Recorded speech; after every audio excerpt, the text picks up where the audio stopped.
आप सभी को मैं बताना चाहता हूं कि जो अभी टीचर्स डे आ रहा है उसके उपलक्ष्य में उसके रेफरेंस में अब आपको 33% ऑफ मिल सकता है। अगर कोई भी आपके नोन है जो ऐप परचेज करना चाहते हैं तो आप बता सकते हैं कि 33% का ऑफ डिस्काउंट मिल रहा है और ये कब तक चलेगा, 5 तारीख तक है। ठीक है, चलिए। और जैसा कि आपको पता है कि जो 4th चैप्टर अपन कर रहे हैं उसमें लास्ट हमने क्या किया था, तो एक बार मैं आपको फटाफट क्विक रिविज़न बता देता हूँ। तो सबसे पहले हमने इसमें पढ़ा था कौन सा फोर्स, W, जिसको हम क्या बोलते हैं, भार। फिर हमने देखा था N या फिर R, ठीक है, N या फिर R, जिसको हम बोलते हैं नॉर्मल या फिर रिएक्शन फोर्स। ठीक है, तीसरा हमने इसमें पढ़ा था टेंशन फोर्स, चौथा पढ़ा था इसके अंदर फ्रिक्शन फोर्स यानी कि घर्षण बल। ठीक है, तो ये सारे बल हमने पढ़ लिए थे, इनकी डायरेक्शन हमने देख ली थी कहाँ पर लगते हैं, किसका फॉर्मूला होता है, किसका फॉर्मूला नहीं होता है। ठीक है, चलिए अब अपन क्या करेंगे, इन सबके मिक्स क्वेश्चंस करेंगे जहाँ पर ये सारे फोर्सेस लग रहे हैं। ठीक है, तो सबसे पहला स्टार्ट होता है हमारा ब्लॉक डायग्राम। ठीक है, ब्लॉक डायग्राम। अब यहाँ पर जो मैं आपको करवा रहा हूँ इसके अंदर आपको उसको एज अ इक्वेशन भी करना है और उसमें वैल्यू अगर दे दूंगा तो भी आप उसको कर सकते हो। ठीक है, सिंपल से स्टार्ट करते हैं, फिर धीरे धीरे लेवल को बढ़ाएंगे। ठीक है, सबसे पहला क्वेश्चन आता है, पहली जो ब्लॉक आता है सिंपल, एक सिंपली आपके सामने एक सरफेस है, सतह है, इस पर एक ब्लॉक पड़ा है जिसका मास कितना है, m है, और यहाँ पर इस पर एक फोर्स लग रहा है F। ठीक है, अब आपको बताना है कि इसकी दो इक्वेशंस क्या बनेंगी। अगर दो इक्वेशन बनेगी तो वो क्या है, वो हमें इक्वेशंस लिखनी है। पर यहाँ पर एक जो चीज़ आपको ध्यान में रखनी है, सरफेस कैसा है, तो सरफेस अपना यहाँ पर स्मूथ है। कैसा है, स्मूथ। स्मूथ यानी कि चिकनी सतह है, हिंदी में लिख लेना चिकनी सतह यानी कि घर्षण रहित है। अभी इसमें हम फ्रिक्शन को इंक्लूड नहीं कर रहे। ठीक है, चलिए अब आते हैं कि इसकी इक्वेशन कैसे लिखनी है। तो मैं आपको स्टार्टिंग में बता दूंगा क्या करना है, फिर बाकी आपको साथ साथ करना है। ठीक है, सबसे पहले जब भी क्वेश्चन आता है कि अभी आपको इक्वेशंस लिखनी है तो पहले आप ब्लॉक को क्या मानोगे, एक पॉइंट। पहला काम क्या करोगे, ब्लॉक को मानोगे एक पॉइंट। दूसरा काम होता है एक्सिस बनाना। क्या बनाना, एक्सिस यानी कि अक्ष। अगर आप अक्ष बनाते हो तो ध्यान रखना किसके रेफरेंस में अक्ष बनती है, तो ये बनती है त्वरण के रेफरेंस में। किसके रेफरेंस में, त्वरण। जो हमारा त्वरण की दिशा है उसके हिसाब से हम एक्स और वाई एक्सिस बनाते हैं। ठीक है, अब आता है नेक्स्ट पॉइंट कि सारे फोर्सेस हमें इस पॉइंट पे लगाने हैं।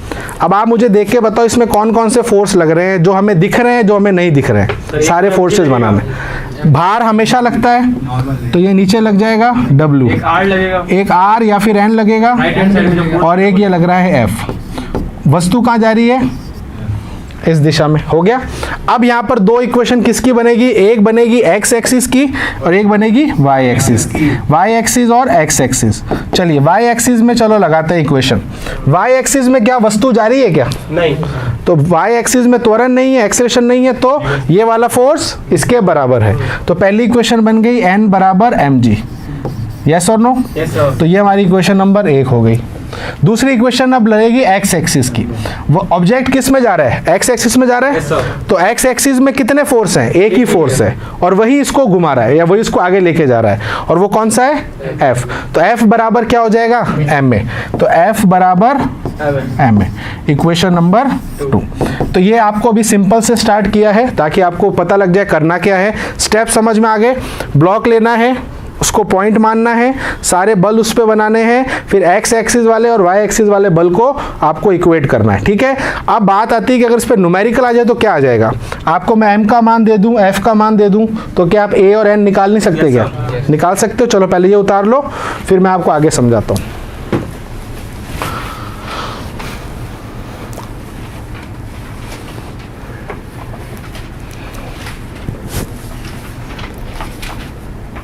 सर ये ऑब्जेक्ट मूव कर रही है, अगर यहाँ पे रफ फोर्स मतलब रफ सरफेस होती तो यहाँ पे फ्रिक्शन माइनस करना पड़ता। हाँ, फ्रिक्शन यहाँ लगता, mm से माइनस करते, F माइनस फ्रिक्शन फोर्स बराबर ma।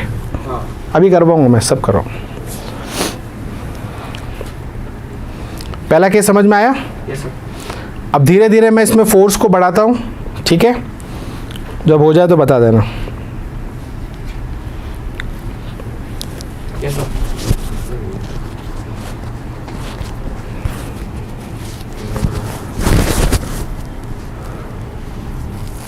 इसको बोलते हैं फोर्स डायग्राम। क्या बोलते हैं, फोर्स डायग्राम, जहाँ पर हम सारे फोर्सेस को बना के इक्वेट करते हैं। द्रव्यमान को हमने बिंदु माना है। ठीक है, बेसिकली पॉइंट पे सारे फोर्सेस लगते हैं, सेंटर ऑफ मास पे। डन है। चलिए नेक्स्ट पे चलते हैं, सेकंड वन। सेकंड वाले में मैं क्या करता हूँ, सेकंड वाले में मैं अब एक नया फोर्स और बना देता हूँ इसमें। अभी भी सरफेस कैसा है, स्मूथ है, ठीक है, क्योंकि फ्रिक्शन वाला पूरा चैप्टर अलग आएगा तो उसमें अपन सब एक साथ पढ़ेंगे। अब अगला केस ये कह रहा है कि ये आपका ब्लॉक है जिसका मास है m। बहुत अच्छे सुनना, यहाँ पर एक फोर्स लग रहा है F1, यहाँ पर एक फोर्स लग रहा है F2, और बॉडी जो है वो F1 की तरफ जा रही है। कहाँ जा रही है, F1 की तरफ जा रही है। चलिए इसकी इक्वेशन लिखो, x और y की साथ साथ लिखो, ठीक है। सबसे पहले पॉइंट माना, मैं बार बार अब बनाऊंगा नहीं, सीधा फोर्स बना रहा हूँ। तो ये n हो गया, नीचे mg हो गया, यहाँ पे F1 और यहाँ पे F2। बॉडी कहाँ जा रही है, F1 की तरफ जा रही है, तो F1 बड़ा है। अच्छा, पहली इक्वेशन बनेगी n बराबर mg, इक्वेशन नंबर 1। दूसरी इक्वेशन बनेगी x एक्सिस की, बॉडी किस तरफ जा रही है, F1 की तरफ, तो कौन सा बल बड़ा है, तो F1 माइनस F2 होगा, तो F1 माइनस F2 बराबर m है, इक्वेशन नंबर 2। ठीक है, समझ में आ गया यहाँ तक? Yes sir. अब मैं तीसरा जो है वो इसी के अंदर बदलाव करूंगा, डायग्राम के अंदर, ठीक है, साथ साथ करते रहना, ठीक है, टाइम नहीं दूंगा। अब देखिए तीसरे वाले में अब मैंने क्या किया है, एक ब्लॉक लिया है m का, यहाँ पर एक फोर्स लग रहा है F और ये एंगल है थीटा। बस सतह अभी भी कैसी है, स्मूथ है, अभी भी कोई फ्रिक्शन नहीं है, ठीक है, तो फ्रिक्शन फोर्स अभी आपको लेना नहीं है। अब बताओ इसकी दो इक्वेशन क्या बनेगी, ठीक है। अब देखो एंगल पे जब फोर्स होता है तो हम क्या करते हैं, सबसे पहले एक्सिस बनाते हैं। चलो ये मेरा ऑब्जेक्ट हो गया, सारे फोर्सेस बनाते हैं। चलो एक तो इस पे, अब मेरी बात सुनना, जब भी एंगल वाला आता है क्या करना है, एंगल वाला यहाँ पर कौन सा है, ये देखो, आवाज नहीं, ये F फोर्स है, बना दिया मैंने। दूसरा नीचे mg और एक ऊपर n, और ये एंगल है थीटा। बात समझ में आ गई, सारे मैंने फोर्स बना दिए। अब दूसरा इसमें काम ये होता है कि जब भी एंगल पे फोर्स होते हैं तो उसके दो घटक होते हैं, दो कंपोनेंट होते हैं। ये वाला घटक जो x एक्सिस में होता है वो होता है F। अब ये x एक्सिस से मतलब नहीं है, थीटा जिसके साथ बन रहा है, जिस एक्सिस के साथ थीटा बन रहा है वो कॉस का होगा और अपोजिट यानी कि विपरीत साइन का होगा। तो यहीं पर दूसरा हो जाएगा F साइन थीटा। बात समझ में आ गया? आपने इस फोर्स को दो हिस्सों में तोड़ दिया, एक x में और एक y में। एक बार अगर आपने तोड़ दिया फिर इसका कोई भी मतलब नहीं है। बात समझ में आ गई? हमने इसको क्या कर दिया, दो हिस्सों में ब्रेक कर दिया। क्लियर हो गया सभी को? अब बॉडी के लेट से यहाँ जा रही है, किस दिशा में जा रही है, इस दिशा में। अब सॉल्व कर सकते हो। अब x एक्सिस और y एक्सिस की इक्वेशन लिखो। y एक्सिस की इक्वेशन क्या होगी, अब ऊपर वाले फोर्स नीचे वाले फोर्स के बराबर होते हैं। ऊपर दो फोर्स है n और f साइन थीटा, तो n plus f sine theta बराबर mg, इक्वेशन नंबर 1। दूसरी इक्वेशन x एक्सिस की, अब बॉडी कहाँ जा रही है, इस दिशा में, और वहीं एक ही फोर्स है, कौन सा, f cos थीटा, तो f cos थीटा बराबर इक्वेशन नंबर 2। समझ में आ गया सभी को? तो जब एंगल पे फोर्स आते हैं तो कोई बड़ी बात नहीं है, उस एंगल वाले फोर्स को आप दो हिस्सों में तोड़ दो, x और y में, फिर आप नॉर्मली जैसा करते हो वैसे ही करना है। क्लियर है सभी को? चलो तीसरा मैं अब आपको देता हूं, अच्छे से करना इसको। चौथा, ये हमारा तीसरा था, हो गया, चौथा है, तीसरा था। अब मैं चौथा देता हूं। चौथे में देखिए, अब ये हमारा ब्लॉक है, अब इस पे दो फोर्स लग रहे हैं। ये F1 है जो थीटा 1 एंगल पे लग रहा है, ये F2 है जो थीटा 2 एंगल पे लग रहा है। बॉडी जो है वो इस तरफ जा रही है A त्वरण से। चलिए दोनों इक्वेशन लिखें।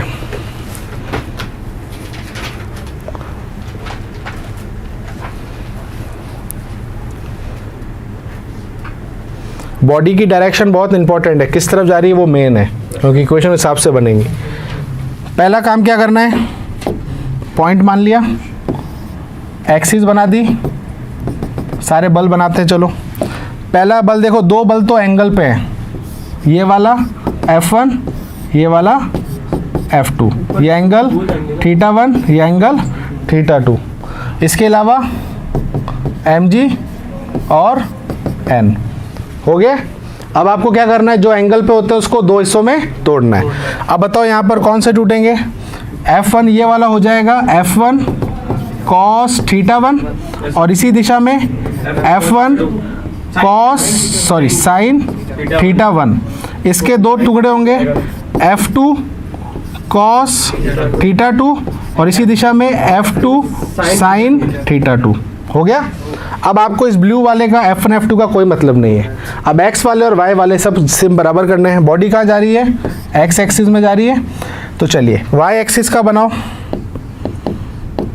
Y एक्सिस में ये वाले बल इस बल के बराबर, तो पहली equation n plus F1 F2 sin θ1 plus F2 sin θ2। Common लेके सर F1 प्लस हाँ नहीं, साइन अलग अलग है ना थीटा, ठीक है बराबर।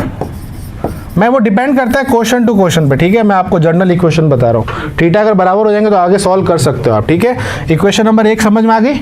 दूसरी बताओ, अब बॉडी किस दिशा में जा रही है, राइट हैंड साइड, ये वाली दिशा में, और ये वाला फोर्स इस फोर्स से बड़ा है, तो क्या इक्वेशन बनेगी, F1 cos θ1 minus F2 cos θ2 बराबर m है। समझ में आ गई बात। Yes sir. अब मैं चलो इसी को क्वेश्चन में बदल देता हूँ, देखता हूँ कैसे करते हो, ठीक है। अगर मैं बोलता हूँ कि F1 का मान 10 न्यूटन है, F2 का मान 5 न्यूटन है, ठीक है। θ1 और θ2 बराबर है 60 डिग्री, बताओ। और m दिया हुआ है 1 kg, बताना है a का मान कितना होगा, a का मान बताना है और n का मान बताना है। m के सर 1 सर, a तो आएगा 5/2। चेक कर लेते हैं। आपको सारे बल दे दिए, ठीक है, कर लेना इसको। इसको अब मैं नहीं करवाऊंगा, ये आपका होमवर्क है। सब चीज़ें दी हुई है आपको, ठीक है। आपको बताना है a का मान कितना होगा और n का मान कितना होगा। दोनों इक्वेशन आपके सामने है, दोनों वैल्यू वहाँ रखनी जो भी आपको दिया हुआ है, ठीक है। θ1 बराबर हो नहीं हो उससे कुछ फर्क नहीं पड़ता, दोनों अगर बराबर होंगे तो बराबर के हिसाब से कर लेना, नहीं होंगे तो उसके हिसाब से कर लेना। इसलिए ये जनरल इक्वेशन है, ठीक है। यहाँ तक समझ में आ गया। तो अभी एक ब्लॉक की बात करी थी हमने, है ना। अभी यहाँ पर कितने ब्लॉक थे, एक ब्लॉक था। अब यहाँ पर 2 ब्लॉक आएंगे, तो 2 ब्लॉक में कैसे क्वेश्चन बनते हैं वो हम करेंगे। अब इसमें और भी मैं कर सकता हूँ, एक फोर्स ऐसे लगा दिया, एक फोर्स ऐसे लगा दिया, एक नीचे लगा दिया, कैसे लगा दिया, कुछ भी कर लो, इससे ज़्यादा मुश्किल नहीं आएगा, ठीक है। कर लेना बाद में। चलें आगे। n क्या है, 4/√3। मैं कह रहा हूँ बाद में कर लेना। तो हो गया तो अच्छी बात है, दूसरों को करवाना है क्या भी। चले आगे। सभी ये उतार लिया, ओके। अब चलिए आगे चलते हैं। सेकंड आता है 2 ब्लॉक सिस्टम। क्या आता है, अरे यार बाद में करने का बोल तो दिया। फिर 2 ब्लॉक सिस्टम। 2 ब्लॉक सिस्टम में अब क्या करना है, इसमें हमारे ब्लॉक जुड़े हुए हैं, ठीक है। अब सुनना, ये वाले जो ब्लॉक वाले क्वेश्चंस होते हैं इसको हमें अब नॉर्मल तरीके से नहीं करना, मैं यहाँ ट्रिक बताने वाला हूँ। एक देखो ये तरीके का सबसे पहला हम टाइप का लेते हैं, जिसमें ये मेरा M1 है, ये मेरा M2 है।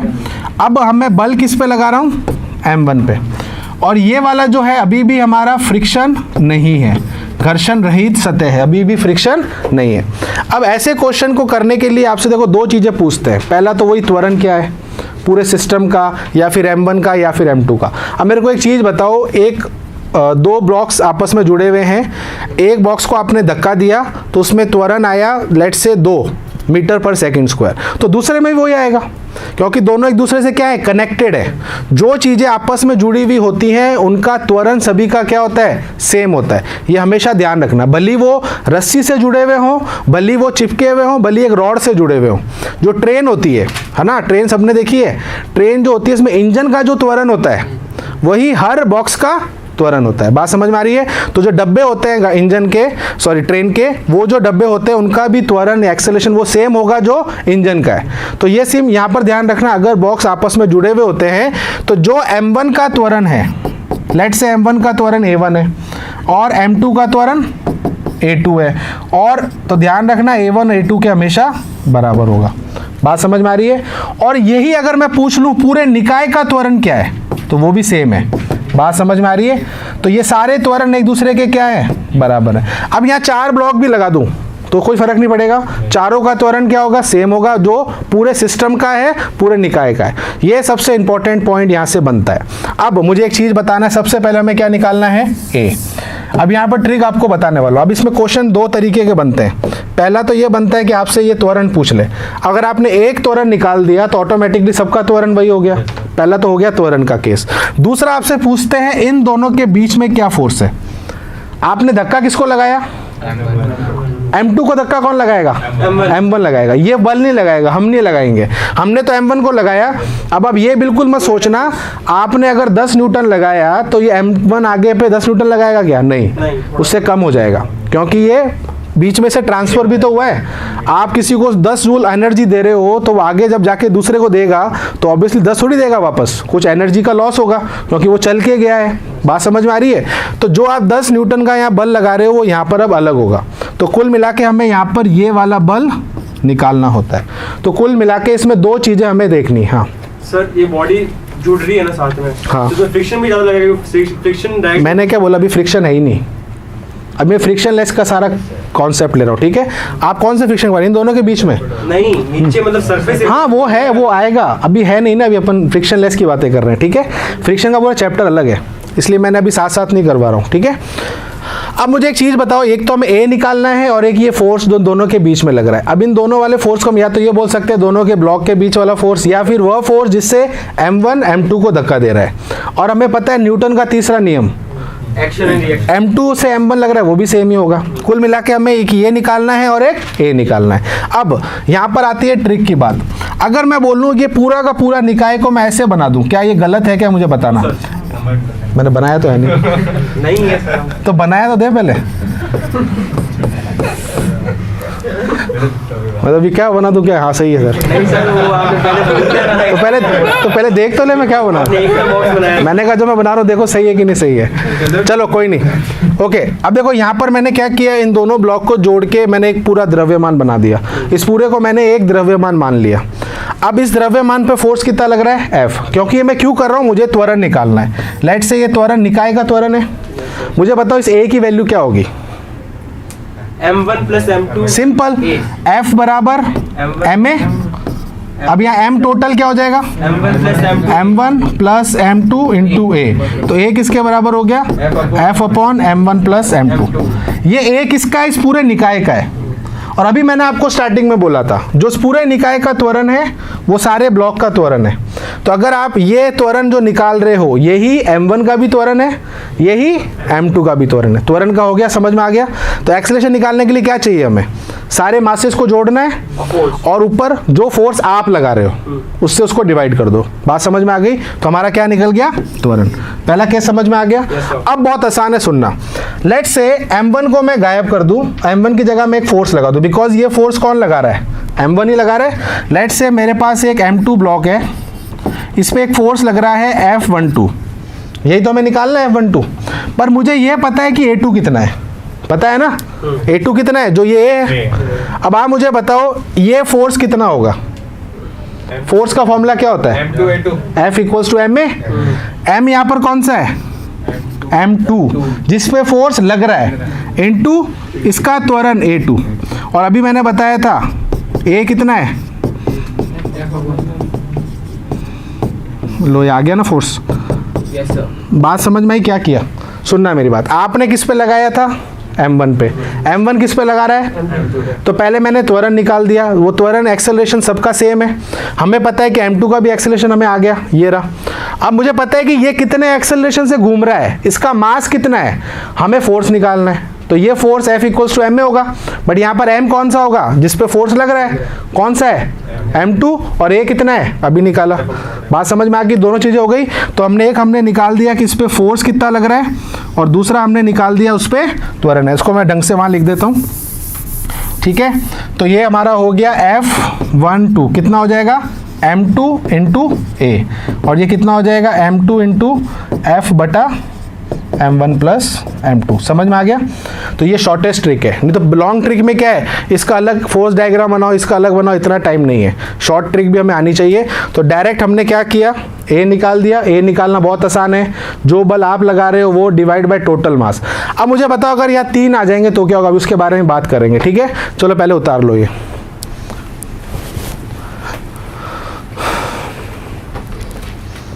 ये समझ में आ गया ना। F12 क्या है, ये वो फोर्स है जो M1 M2 पे लगा रहा है, या वो फोर्स है दोनों के बीच में है, ठीक है।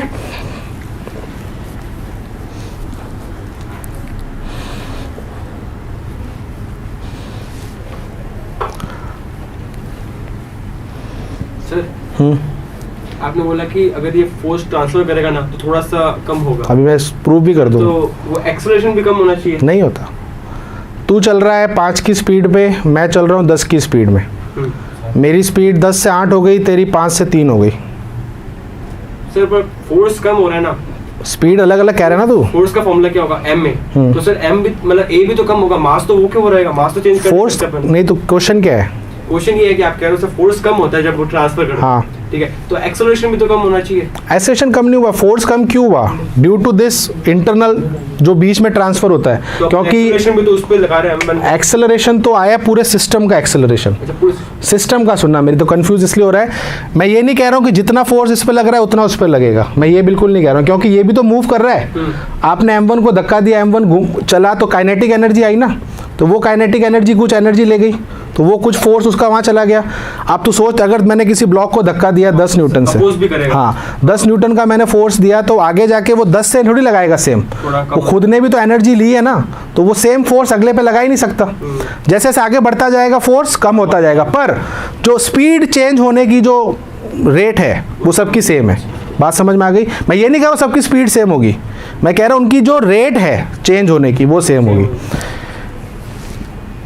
सबको समझ में आ गया 2 ब्लॉक वाला। अब 3 ब्लॉक वाला आप मुझे खुद बताओगे, बहुत सिंपल है, ठीक है। ये हो गया तो बता देना, मैं आगे चलता हूँ। हो गया, चलिए। तो सबसे पहले आपको ए निकालना है, ए निकालने के बाद ये इंटरनल फोर्स निकालने हैं F12, या फिर अब 3 आता है, देखें क्या करते हैं। चलते हैं, फिर मैं आपको बताऊंगा जो प्रीवियस ईयर क्वेश्चन है। अब देखो ये आ गया 3 ब्लॉक सिस्टम। अब ऐसे तो मैं चलता जाऊंगा आगे, 3 ब्लॉक तक ही करने हैं हमें, है ना, 4 बाकी सेम होते जाएंगे। अब इसमें देखिए डायग्राम क्या है। अब इसमें 3 ब्लॉक है, ये मेरा ब्लॉक M1, M2 और M3। अब ये भी कोई ज़रूरी नहीं है सब बराबर भी हो, किसी का भार ज़्यादा हो किसी का कम हो, ये सब डिपेंड करता है क्वेश्चन टू क्वेश्चन। हम तो जनरल इक्वेशन निकाल रहे हैं। अब ये छोटे बड़े बनाने का मतलब यहाँ पर ये नहीं कि हमेशा इसी ऑर्डर में दिखेंगे आपको कि छोटा अगला फिर उससे भारी, ऐसा कुछ नहीं है। आप कोई भी सेम, तीनों को सेम भी कर सकते हो। अब मेरी बात सुनना, यहाँ पर मैं फोर्स लगा रहा हूँ F। अभी भी सतह कैसी है, घर्षणहीन है, नो फ्रिक्शन। अब मुझे बताओ यहाँ पर कहाँ कहाँ फोर्स लगेंगे। आपने किसको धक्का दिया, M1 किसको धक्का देगा, M2 प्लस M3। ये चीज़ आप मिस करोगे, मुझे पता था। आप धक्का किसको लगा रहे हो, अभी M1 अकेला M2 को नहीं लगा रहा है, M2 के साथ M3 भी चिपका हुआ है। बात समझ में आ रही है। हाँ आपको ऐसे डायरेक्टली दिख रहा है कि M2 को धक्का दे रहा है, बट ये दोनों को दे रहा है एक साथ। तो ये हो गया अभी लिट, चलो इसको मैं यहाँ पर F12 लिख देता हूँ, बट आपको पता है कि ये F12 जो है ये दोनों पे लग रहा है। किस पे, इस पूरे सिस्टम पे। अब रही बात M2 किस पे लगा रहा है, सिर्फ M3 पे, तो ये हो गया F23। बात समझ में आ गई सभी को। बट इंटरनली हमें पता है कि ये जो M1 है जो फोर्स दोनों पे लगा रहा है, क्योंकि अगर ये F तीनों पे लगा रहा है तो ये M1 किस पे लगा रहा है, इन दोनों पे। M2 किस पे लगा रहा है, सिर्फ M3 पे। क्लियर है। अब मुझे बताओ इसका A कितना होगा, simple, F upon total mass, M1 plus M2 plus M3, simple. अब मुझे बताओ F12 किस पे लग रहा है, M2 और M3 पे। अब मुझे बताओ क्या फॉर्मूला बताया था, इसको मैं हटा दूं, ये दोनों एक निकाय हैं, दोनों निकाय पे लग रहा है क्या, बल। तो F इक्वल्स टू क्या होता है, ma, बट यहाँ पर एक मास नहीं है, M2 प्लस M3, तो ये हो जाएगा M2 plus M3 into A। समझ में आ गया। अब मुझे बताओ F13 कहाँ लग रहा है, सिर्फ M3 पे, सॉरी 23, ये सिर्फ किस पे लग रहा है, तो M3 पे कितना लगेगा, M3 इंटू A। समझ में आ गई चीज़ें। तो ये सबसे शॉर्टेस्ट ट्रिक है। A का मान ये रहा आपके सामने, सब जगह रख दो। अब मैं आपको बताता हूँ प्रीवियस ईयर क्वेश्चन कैसे आया हुआ है। इसका अगर मैं त्वरण A1 ले लूँ, बहुत सिंपल क्वेश्चन आया है, कोई वैल्यू नहीं दी, आपको बोल रहा है कि यहाँ पर 3 द्रव्यमान है और रिलेशन ऐसे दिया हुआ है, M1 M2 M3। कंफ्यूज करने की चीज़ें देखो, आपको बोल रहा है कि द्रव्यमान का ये रिलेशन है, यानी कि सबसे भारी कौन सा है, M3, फिर M2, फिर M1, और तीनों का त्वरण क्या है, A1, A2, A3। क्वेश्चन क्या आया, इनके एक्सेलरेशन का रिलेशन क्या है, A1, हाँ ये क्वेश्चन आया हुआ है, ठीक है। और ये हो गया, एक आ गया सारे बराबर कर दिए, और एक आ गया डेटा मिसिंग। अब ऐसे क्वेश्चन में आपको पता है कि आपको कंफ्यूज कर रहे हैं। अब आपको लग रहा है कि जिसका द्रव्यमान ज़्यादा हो सकता है उसका त्वरण कम हो, तो आप क्या करोगे कि इसका सबसे, तो उस हिसाब से आपका चलता है। बट हमें पता है कि ये सिस्टम है, सिस्टम का जो त्वरण होता है सबका त्वरण सेम होगा, तो इसका राइट आंसर क्या हो जाएगा, ये थ्योरेटिकल क्वेश्चन, इसमें कोई भी सॉल्यूशन कुछ नहीं करना है, बस ये कंफ्यूज करने के लिए हमें एक क्वेश्चन देते हैं, ठीक है। तो ये मैं आपको साथ साथ बताता रहूँगा, जहाँ जहाँ मुझे प्रीवियस ईयर के क्वेश्चन याद आएंगे मैं साथ साथ बताता रहूँगा, ठीक है। चलिए ये वाला उतार लिया। अब मैं आपको एक छोटा सा न्यूमेरिकल बनाता हूँ, बहुत आसान होगा इसका ना, हमें बस ये चीज़ें ध्यान रखनी है कि हमसे पूछा क्या है। अगर ये फोर्स M3 पे लगता तो क्या फ़र्क आएगा बताओ, ये फोर्स M3 पे लगाऊंगा तो क्या होगा, सिंपल, अब M3 इन दोनों पे लगाएगा और M1 सिर्फ इस पे लगाएगा, M2 सिर्फ M1 पे लगाएगा, बाकी सारी चीज़ें सेम, A तो सेम ही रहने वाला है। बात समझ में आ गई। चलिए अब एक क्वेश्चन देता हूँ, इसको रब कर दूँ।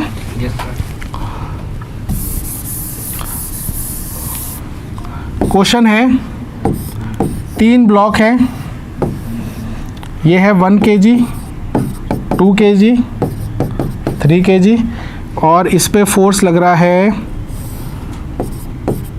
24 न्यूटन 60 डिग्री पे। अब आप बोलोगे पता नहीं क्या दे दिया सर ने, कुछ नहीं है, कंफ्यूज करते हैं चीज़ें और कुछ नहीं है। एंगल इसको 2 में ब्रेक करके, हमें तो हॉरिजॉन्टल से मतलब है, क्षैतिज बल कितना है वो ढूंढो। अच्छा उल्टा बना दिया, ये ऐसे लग रहा है, बात एक ही, वैसे वहाँ से लग जाएगा, बात एक ही, ठीक है। ये बल ऐसे लग रहा है, कितने एंगल पे लग रहा है, 60 डिग्री पे। चलिए अब निकालना क्या, सुन लो। पहला तो A क्या होगा, अब कंफ्यूज करने के लिए आपको क्या बोलेंगे, बताओ ये 3 kg वाले का A कितना है। कंफ्यूज कर रहे हैं, हमें पता है कि A तो सबका एक ही होता है, पर आपको पूछ रहा है 3 kg वाला है, इसका तो क्या होता है, 3 kg का अलग से कोई फॉर्मूला है क्या, नहीं, ये कंफ्यूज करने की चीज़ें, ठीक है। एक तो आपको त्वरण निकालना है, दूसरा आपको इनके इंटरनल फोर्सेस निकालने हैं दोनों। चलिए सर ये एरो सर कंफ्यूज कर रहे थे कि कॉस लेना है कि साइन लेना हॉरिजॉन्टल में, तो कौन सा आगे आगे धक्का देगा इसको, कॉस लेना ना, इसको ऐसे देख लीजिए, देखो ये ऐसे है ना, तो ये एंगल की बात, इसको देख कंफ्यूज मत होना, इसका मतलब ये है कि ये एंगल अब कितना है, ये अगर 60 है तो ये कितना होगा, ये तो 60 है ना, इसको ऐसे देखो, एक्सेलरेशन 2 आ रहा है, 60 तो है ये बस, तो ये वाला कौन सा हो गया, F cos 60, ये F साइन का तो कोई मतलब ही नहीं होगा, बस F cos 60 लेना, और क्या। एंगल का देने का सिर्फ यहाँ पर तात्पर्य है कि आपको यहाँ पर वैल्यू F की 24 नहीं लेनी है, कितनी लेनी है, F cos थीटा लेना है बस, ठीक है। तो ये फोर्स का घटक कर लेंगे, कंपोनेंट कर लेंगे, तो ये आ जाएगा ये वाला F cos 60। F कितना है 24, cos 60 कितना होता है, आधा, तो आंसर कितना आ गया। तो अब हमें F कितना लेना है, 12, बस अब आप इजी है। A निकालो, कितना आएगा, 2 आ जाएगा। A आ जाएगा टोटल फोर्स 12, टोटल मास कितना हो गया 6, तो आंसर आ गया 2 मीटर पर सेकेंड स्क्वायर। अब आ जाते हैं इस वाले फोर्स पे, ये F जो 1 2 पे लग रहा है, 1 kg 2 kg पे लगा रहा है। अब इसमें ये दोनों जुड़ जाएंगे, तो ये हो गया 5 × 2, कितना आ गया 10 न्यूटन। फिर आ जाता है F23, अब ये किस पे लगा रहा है, सिर्फ और सिर्फ 3 पे, तो 3 ही लेना है, 3 × 2। अच्छा अब एक चीज़ नोट कर रहे हो, बल देखो 12 से 10, 10 से 6, धीरे धीरे बल कम हो रहा है, क्लियर है। चलिए समझ में आ गया। अब ये इससे क्या मुश्किल क्वेश्चन आएगा, कुछ नहीं आता, इतना मुश्किल भी नहीं पूछेंगे, ठीक है। बस यहाँ पर छोटी चीज़ ध्यान रखनी है कि त्वरण सेम रहता है, और दूसरी चीज़ इंटरनल फोर्स पूछेंगे तो डायरेक्ट आपको ये लॉजिक लगाना है। तो ये हमारा ब्लॉक डायग्राम हो गया 1, 2 और 3। अब 4 का बता दो तो समझ में क्या करना है, अब इसका तो आप कितने भी करते रहो, तो यहाँ तक ही हमें इसमें करना है, ठीक है। अब जो नेक्स्ट हमारा इंपॉर्टेंट आएगा वो आएगा इंक्लाइंड प्लेन। अगर हमारा तल कैसा हो, नत तल हो, जो एक एंगल पर हो, है ना, तो उस वाले में कई बार बच्चे फंसते हैं। आगे चले, चलिए नेक्स्ट हमारा रहेगा इंक्लाइंड प्लेन, हिंदी में लिख लेना नत तल। हमारा तल कैसा है? नत। नत तल का मतलब होता है थोड़ा सा कोण पर हमारा सरफेस है। चलो ये बना लेते हैं। इस तरीके का सरफेस है, ये एंगल थीटा है, ये हमारा ब्लॉक एम है। इसमें भी मैं 2 केस करवाऊंगा। अभी भी सरफेस कैसा है? घर्षण रहित है, यानी कि नो फ्रिक्शन। ओके, अब मुझे एक बात बताओ कि ये ब्लॉक अभी मैं किस कंडीशन में बोल रहा हूँ? ये ब्लॉक अपने आप नीचे आ रहा है, हो सकता है ना? ये पेन है, इसको भी ऐसे रखा है, धीरे धीरे इसको मैं बढ़ा रहा हूँ कोन को, पेन अपने आप नीचे आ गया। तो ये उस कंडीशन में है कि ये ब्लॉक अपने आप नीचे आ रहा है, आपने कोई भी इस पे बल नहीं लगाया। नहीं तो आपको क्या होता है, ब्लॉक को चलाने के लिए धक्का देना पड़ता है, बट यहाँ ये अपने आप तल की वजह से नीचे की ओर आ रहा है। ये पहला केस है। जब मैं वही बताऊंगा, जब नहीं आ रहा धक्का भी देंगे तो क्या होगा। अब जब ऐसा केस आता है तो आपसे पूछा जाता है त्वरण कितना होता है इसका। ये कई बार क्वेश्चन पूछा गया है। mg को स्प्लिट करेंगे ना सर? mg को स्प्लिट करेंगे ना सर? हाँ, अभी देखते हैं, ठीक है। अब पहली चीज जो मैंने आपको पहले ही स्टार्टिंग में बताई थी कि जो अक्ष बनती है वो किसके आधार पर बनती है? त्वरण के आधार पे। किसके आधार पे? कभी भी सरफेस के अकॉर्डिंग नहीं बनती है। किसके अकॉर्डिंग बनती है? एक्सेलरेशन। अब इस चीज में मुझे बताओ ये ब्लॉक कहाँ जाएगा? नीचे। तो हमें ये तो चीज पता चल गई कि ए कहाँ लग रहा है? नीचे की ओर। अब बात आती है यहाँ पर, सारे पहले फोर्सेस बनाते हैं। लेट्स से ये मेरा मास है। अब मुझे बात बताओ एक्सिस जो है किसके हिसाब से बनेगी? तो एक बार पहले यहाँ बनाया तो फिर इसको मैं यहाँ ट्रांसफर कर दूंगा ताकि कंफ्यूजन ना हो आपको। लेट्स से इसकी जगह मैं पॉइंट बना दिया। इस पे देखो, एक तो लगेगा नीचे mg, एक ऊपर लगेगा n, बस, और कोई फोर्स नहीं है क्योंकि हम लगा नहीं रहे। अच्छा, लेट्स से ये है हमारी एक्सिस। क्यों बनाई एक्सिस? ये क्योंकि एक ही दिशा के हिसाब से एक्सिस बनाई है। समझ में आ रहा है अब आपको? अगर मैं इसको यहाँ पर अब बनाऊं तो मुझे बताओ कौन सा फोर्स एंगल पे है? अक्ष पे नहीं है। n तो अक्ष पे है, पर mg जो है वो अक्ष से बाहर आ रहा है। तो यानी कि अगर इसको मैं यहाँ बनाऊं तो ये हमारा mg नहीं है, और ये हमारा बॉडी किधर जा रही है? अब समझ में आ गया? ये पहले आपको इस तरीके का फ्रेम दिख रहा है, इस फ्रेम को सीधा कर दिया है बस, मैं और कुछ नहीं किया है। एक्सिस किसके आधार पर बनाई है? ए के आधार पर। तो एन ऑलरेडी एक्सिस में आ गया, अक्ष में आ गया, बट एम जी एक्स से बाहर हो गया। तो यहाँ पर कौन सा फोर्स एंगल पे है? M g. अब यहाँ पर पॉइंट आता है, ये एंगल बताओ कितना है? अब सुनना, लेट से थोड़ा एक्सटेंड कर देता हूँ इसको, ठीक है। ये एंगल कितना है? 90 थीटा। ये कितना हो जाएगा? 90। तो ये एंगल कितना है? बेसिकली मैं अभी सतह से बनाऊँ ना, सतह से। ये एंगल कितना है? 90 माइनस थीटा। तो ये एंगल जो होता है, ये अक्ष के साथ हमारा ये एंगल कितना है? 90 माइनस थीटा। बात समझ में आ गई यहाँ तक? आपको ये बार बार रटना नहीं पड़ेगा, मतलब बार बार ये करना नहीं पड़ेगा। मैं आपको एक बार ही फाइनल बता दूंगा आपको करना क्या है। ये डेरिवेशन मैं आपको इसलिए बता रहा हूँ, आपको समझ में आ जाए हुआ क्या। अब मुझे बताओ इसके घटक क्या होंगे? इस दिशा में क्या होगा? मैंने क्या बोला? जिसके साथ एंगल बनता है वो कॉस का होता है। तो ये बन जाएगा m g cos 90 minus theta, और ये वाला एम जी साइन, एक सेकंड रुको, यहाँ गलती कर दी मैंने। ये थीटा ये है, ये देखो ना, ये थीटा ये नहीं है, मैंने यहाँ गलती कर दी, ये वाला थीटा गलत बना दी, ये ऊपर आएगा।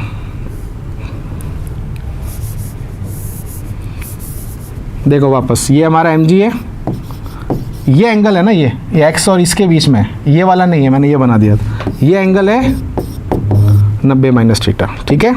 अब बताओ ये वाला,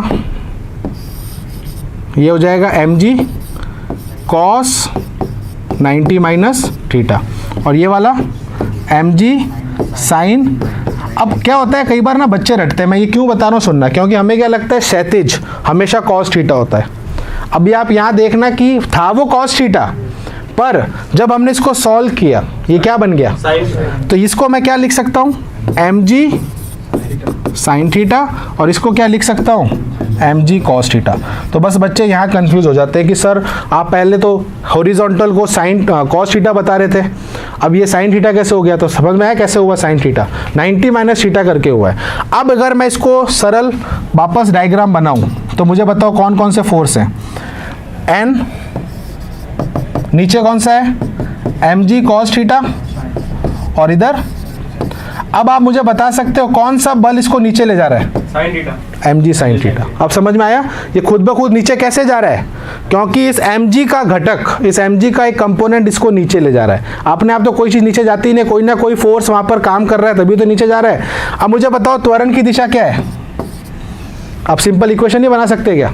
बताओ पहली इक्वेशन क्या बनेगी, n बराबर और दूसरी mg साइन थीटा बराबर इक्वेशन नंबर 1, इक्वेशन नंबर 2। अब बताओ अगर मैं 2 को 1 से डिवाइड कर दूं क्या आएगी फाइनल? दोनों को डिवाइड कर देता हूं। अच्छा एक चीज आप देख रहे हो कि n सब सही है ना? mg से mg जाएगा cos हाँ, cosine तो ये देखो इसको ऐसे लिख सकते हैं।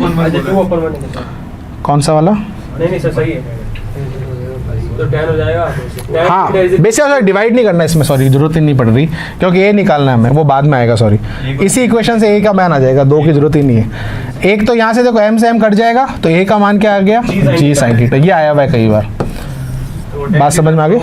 नहीं जरूरत ही नहीं करने की, मैं तो ऐसे ही भूल गया था, मेरे को लगा शायद ए निकालना है, तो ये पहले से निकल रहा है। पर इक्वेशन दोनों याद रखनी है, अगर n पूछ ले तो क्या करना है, mg cos थीटा करना है। अब आपको ये सारी चीज़ें याद नहीं रखनी, आगे से ये याद रखना है जब भी कोई चीज़ इंक्लाइंड प्लेन से नीचे आ रही है तो ये वाला घटक कौन सा है, mg साइन थीटा। कॉस नहीं है, क्या है, mg साइन है। मैंने भी आपको बता दिया है, अब आपको बार बार नहीं करना है। ये आपको ध्यान रखना है कि ये वाला घटक कौन सा होगा, mg साइन थीटा, और ये वाला mg cos थीटा। यहाँ उल्टा कर देना, जो हम नॉर्मली वहाँ करते थे यहाँ पर हमें ये करना। अच्छा ये थीटा कौन सा है, ये थीटा है जितने पे ये तल इंक्लाइंड है। ये थीटा कौन सा है, इंक्लाइंड एंगल है, जितने पे ये तल, जितने पर ये सरफेस एंगल पे, ठीक है। तो ये थीटा ध्यान रखना कौन सा है। चलो इसको उतार लो। अब इसमें क्या उतारोगे, बेसिकली इस डायग्राम को आपने ये बनाया, इसमें mg के 2 घटक किए हैं। ये घटक हो गया mg साइन थीटा, ये वाला mg cos थीटा। बस फिर 2 इक्वेशन लिख दी, n बराबर mg cos थीटा और mg साइन थीटा बराबर a, जहाँ से a का मान क्या आ गया, g साइन थीटा। अब यहाँ पर एक अच्छी बात आपने ऑब्जर्व करी होगी कि त्वरण किस पर निर्भर कर रहा है।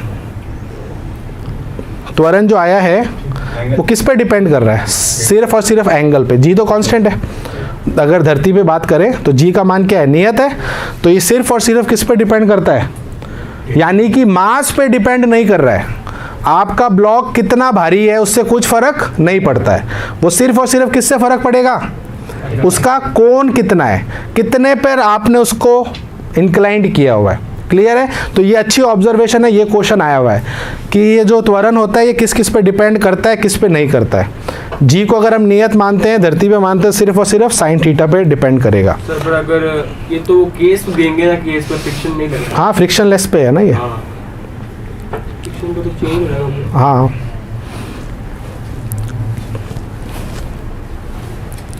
अब एक क्वेश्चन आपको मैं होमवर्क दूंगा जिसमें आपको इक्वेशन लिखनी है। इधर वाला रफ कर दो, ये वाला हिस्सा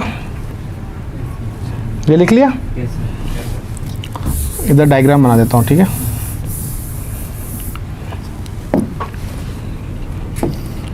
अब इस वाले में क्या कर रहा हूं मैं कि इसको पीछे से धक्का दे रहा हूं, खुद ब खुद नीचे जा ही रहा था पर पीछे से धक्का और दे दिया इसको मैंने। अब इसकी आप इक्वेशन मुझे कल बताना, ठीक है। बस फर्क क्या आया, एक नया बल आ गया, कौन सा, F जाएगा अभी भी ये नीचे ही रहेगा, इसका त्वरण भी अभी ऐसे ही, बट एक नया बल क्या आ गया, F आ गया, ठीक है। mg sin theta plus f, ठीक है, कर लेना इसको। चलिए तो जो हमें देख रहा है सभी का बहुत बहुत धन्यवाद। इसी तरीके से आप सभी पढ़ते रहें, मिलते हैं नेक्स्ट क्लास के अंदर जिसको हम आगे कंटिन्यू करेंगे। तब तक आप सभी अपना ध्यान रखना। सभी को जय हिंद, वंदे मातरम।